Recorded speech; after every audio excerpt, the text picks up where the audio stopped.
안녕하세요. 뉴스와 사람들입니다. 이재명 대통령이 취임 1주년을 맞아 외신 이코노미스트와 진행한 인터뷰에서 전직 대통령의 절반 이상이 탄핵 또는 구속된 잔혹사와 관련해 자신도 악순환의 희생양이 될 가능성이 꽤 높다라고 발언했습니다. 이에 대해 김광민 변호사는 다음과 같이 밝혔습니다. 이재명 대통령이 이코노미스트 인터뷰에서 그러셨지요. 나도 희생양이 될 수 있다라고요. 다음 정권의 보복을 우려하신 건데 이 무시무시한 우려가 현실이 되려면 슬프게도 몇 가지 조건이 딱딱 맞아떨어져야 합니다. 첫째, 일단 정권을 뺏겨야 합니다. 역사적으로 정권 폭망의 가장 빠른 지름길은 늘 내부 분열이었습니다. 요즘 민주진영 안에서 은근슬쩍 매스 잡고 갈라치기 집도하시는 분들, 지금 본인들이 무슨 예방주사 놓는 줄 아시나 본데 그거 독약입니다. 긴장들 하세요. 둘째, 주인이 바뀌어도 꼬리를 격하게 흔들 충견이 대기 중이어야 합니다. 지금까지는 그 역할을 검찰이 전담 마크해왔지요. 그런데 지금 뜬금없이 보안수사권 운운하며 새로운 사냥개 훈련소 차리려는 분들이 보이네요. 목줄 잡힐 일 만들지 말고 조심들 하십시오. 결론은 하나입니다. 밖을 보고 싸워야 할 때 안에서 총구 돌리는 분들, 그 우회 기동 이제 다 보입니다. 정신 차립시다. 우리 팀 골대에 골 넣으면 그건 역전골이 아니라 자책골입니다. 라고 일갈했습니다. 최강욱 전 의원과 박시영 대표는 이렇게 발언했었지요. 고비예요. 이 고비를 전당대회까지 잘 넘어가지 않으면 큰일 나겠어요. 그래서 큰일 납니다. 큰일 납니다. 전당대회 망치면 총선도 망하는 거고, 네, 총선 망하는 겁니다. 정권 넘어가고 윤석열이가 나옵니다, 길거리에. 네, 이제 길거리에 나옵니다. 그래서 현재 민주당 내에선 문조탈레유라는 멸칭이 돌고 문가 가산이라며 문재인을 까면 가산점이 온다. 즉 자리나 혜택이 주어진다는 말까지 돌고 있는 상황입니다. 이태경 토지자유연구소 부소장은 민주당 지지자들끼리 심리적 내전 상태에 돌입한 느낌이다. 그 책임은 전적으로 문조털레유라는 악마적 프레임을 만들어 동지들을 공격한 뉘이재명 패당에 있다. 사태가 지속되면 공멸이다. 대통령이 전면에 나서 사태를 수습해야 옳다. 지난 3월 매불쇼에 출연한 유시민 작가는 이렇게 발언했었지요. 이 코어 지지층은, 이 A그룹은 대통령이 잘 나갈 때, 인기가 있을 때는 표도 안 나. 별로 중요하지 않은 것 같아. 근데 인간의 일이라는 게 늘 좋을 수만은 없잖아요. 그렇죠. 뭔가 어떤 이유 때문에 대통령이 욕을 먹는 상황이 생길 수도 있고 지지율이 떨어질 수도 있어. 그럴 때 제일 먼저 누가 떨어져 나간다? B가 제일 먼저 떨어져. 지금 이제 내 친명이요 이러면서 막 내세우는 사람들은 문제가 생기면 제일 먼저 돌 던져. 겨울이 오면 제일 먼저 떠나가고 돌 던져요.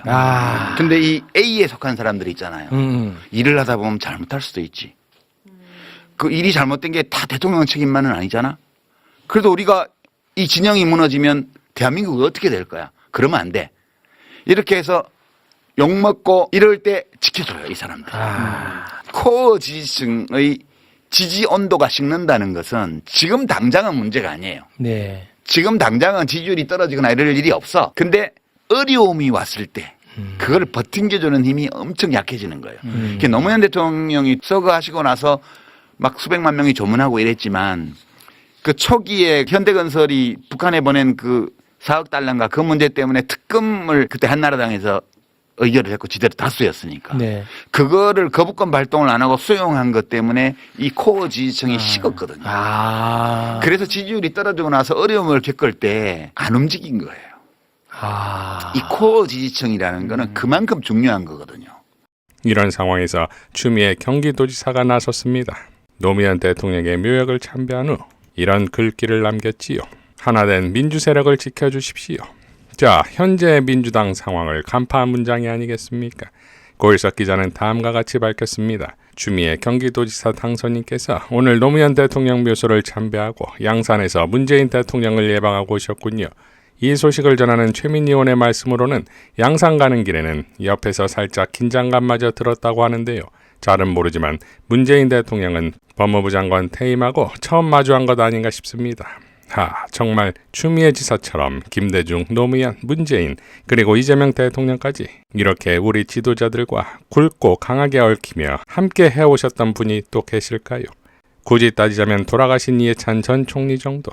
그냥 인연이 있고 정치를 함께 했고 가깝고 멀었고 이 정도가 아니라 모두 정치적으로 삶과 죽음을 오가는 극과 극의 역사를 함께 오신 분이 또 있으실까요?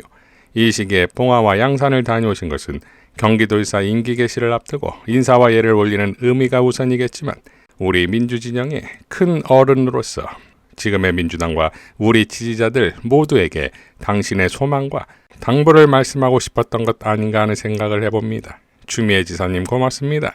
그 뜻을 잘 새기고 따르겠습니다. 라고 밝혔습니다. 자, 결국 이 또한 이재명 대통령에 대한 메시지가 될 것인데 타이밍 흥미롭게도 유럽 순방 중에 올린 젠프의 X글이 난리인 것은 당원들이 지금의 민주당 내분을 해소할 만한 메시지로 받아들이지 않기 때문이고 또한 재래식 언론은 정청래를 겨냥한 것 아니냐는 보도를 쏟아내고 있습니다. 그러나 젠프는 어떤 논란에서 늘 반전을 보여왔지요. 장석 언론인은 이렇게 밝혔습니다. 이재명 대통령이 체포동의안 가결 때 당에서는 부결 당론을 추진하려 했다. 그러나 대통령은 그냥 개인적 선택을 지켜보자고 했다. 그렇게 되면 가결한 사람들이 드러날 테니 그들의 신변을 확보할 수 있는 기회로 본 것이다. 지금 그들은 당내에 없다. 이번 김민석을 향한 발언도 김민석의 측근을 드러내기 위한 계략은 아니었을까. 너도 나도 드러나면 다음 총선에서 축출 대상이 될 테니 꼭 먹고 알 먹고 나는 정청래 당대표가 대통령과 자주 소통하는 것으로 알고 있다. 당내 정화 작업이 아닐까. 송가혁도 제2차 검찰개혁안도 체포동의안 가결파도 직접 잘라내신 분이다. 가짜 친명인 뉴명파도 곧 그리하지 않으실까. 귀국 후 2차 내각이 궁금해진다.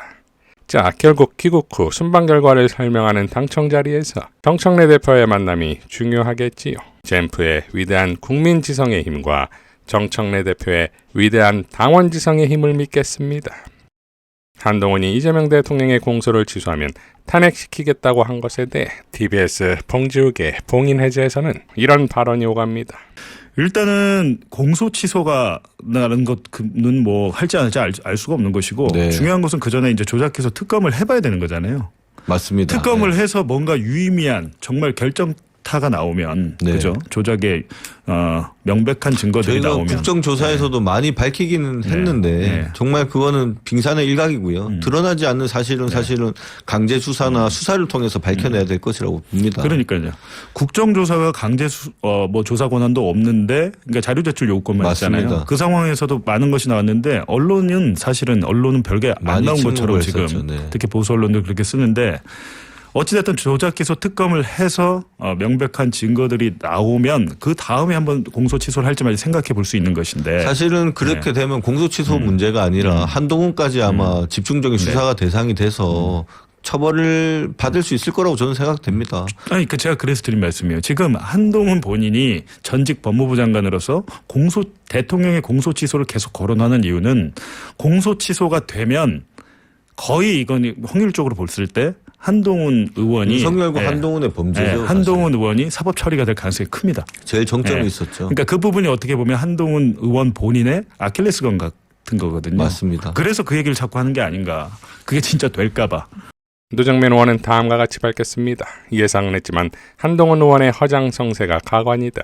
조작 사건의 실체를 규명하고 바로잡겠다는데 그걸 공소취소 4글자로 프레임 걸어놓고는 대통령 탄핵까지 거론한다. 검찰의 사건 조작 의혹이 산더미인데 그 사건을 뻔뻔한 저질 범죄라고 한다. 이런 표현이 기성 언론에 먹히는 줄 잘 안다. 얄팍한 계산, 야 같다. 왜 민주당에는 공소 취소 안 된다는 국회의원이 한 명도 없냐고? 조작 사건이라는 증거가 차고 넘치기 때문이다.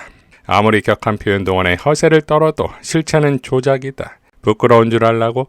대북 송금 사건 조작질이 버젓이 자행될 때 법무부 장관이 바로 한동훈이었다. 윤석열의 총애를 한몸에 봤던 법무부 장관 시절 민주당 의원 잡아쳐넣어야 한다고 요란 떨었지만 그 의원 결국 무죄를 받았다. 윤석열 정권 핵심에 있었던 책임이 막판 김건희랑 권력 다툼 좀 했다고 없어지겠나. 그 권력 다툼의 양상은 또 얼마나 치졸했나. 가족들까지 익명 끌 게시자였다는 게 국민의힘 공식 결론이다. 지금의 허장성세는 뒷배 믿고 컵없이 설치던 칼잡이 시절의 과오.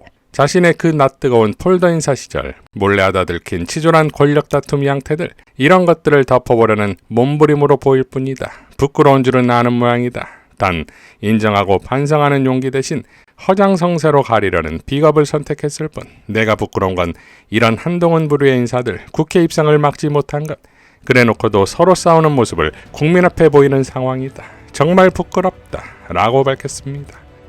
이상 뉴스와 사람들이었습니다. 시청해 주셔서 감사드립니다.